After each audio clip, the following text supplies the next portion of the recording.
বনি ইসরাইলের এক বদমাশ ছিল, যাকে মুসা আলাইহিস সালাম নিজেই গাড় ধাক্কা দিয়া শহর থেকে বাহির করে দিছিলেন।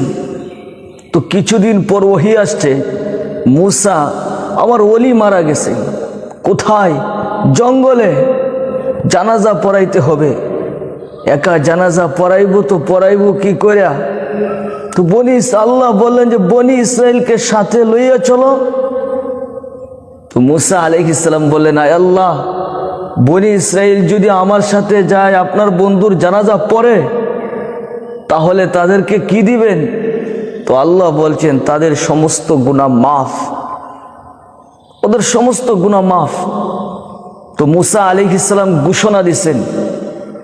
তো ঘোষণা দিয়া বনি ইসরাইলকে সাথে লইয়া জঙ্গলে গেছেন।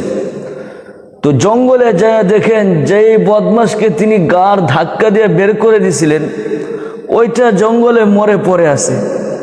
তো বনি ইসরাইল মুসা আলাইহিস সালামকে জিজ্ঞেস করলেন, মুসা, বদমাশ আবার ওলি হইল কি কইরা? হ্যাঁ, জীবনে বহু খেলা খেলছো, এটাই কি তোমার জীবনের শেষ খেলা? হ্যাঁ, বদমাশ আবার ওলি হয় কি কইরা?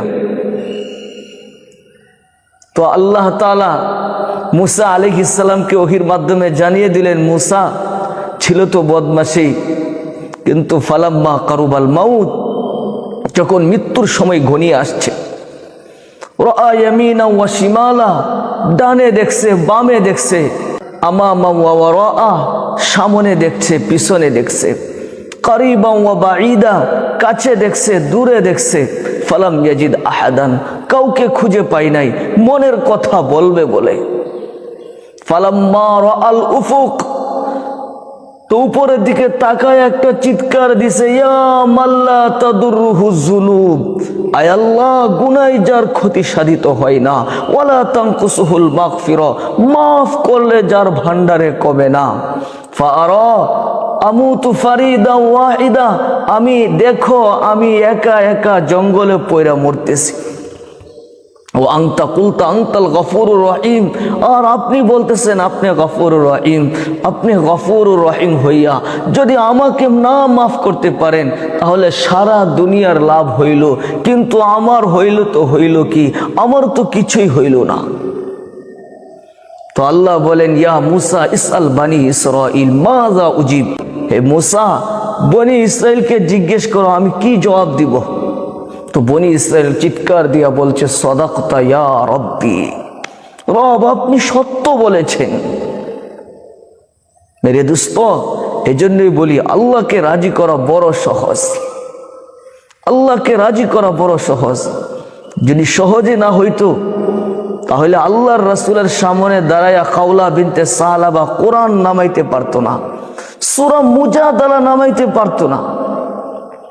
খাওলা বিনতে সালাবা আল্লাহর রাসূলের কাছে আয়েশা বলছেন, ইয়া রাসূলুল্লাহ, আমার স্বামী আমাকে বলছে, আনতি আলাইয়া কাযহরি উম্মি, তুমি আমার উপর আমার মায়ের পৃষ্ঠদেশের মতো,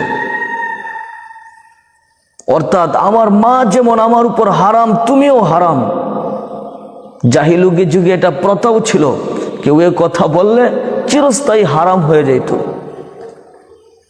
তো আল্লাহর রাসূল কথা শোনার পর জবাব, জাহিলি যুগের জবাব শোনায়া দিছেন, মা আরাকি ইল্লা কাদ হারামতি আলাই, খাওলা, তোমার স্বামী তোমার উপরে চিরস্থায়ী হারাম হয়ে গেছে।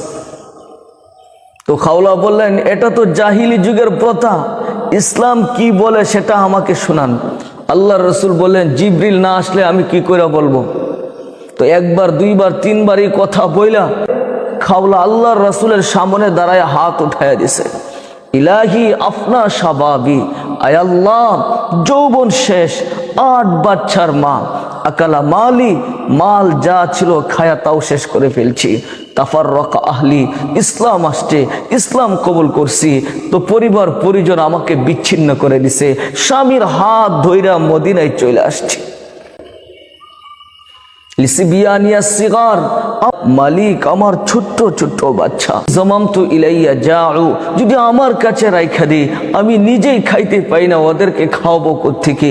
ওয়াইন জামামতু ইলাইহি যাউ, যদি স্বামীর কাছে পাঠিয়ে দিই, পুরুষ 8টা বাচ্চা পালতে পারবে না, ওই বেটা নিজেই পাগল হয়ে যাবে।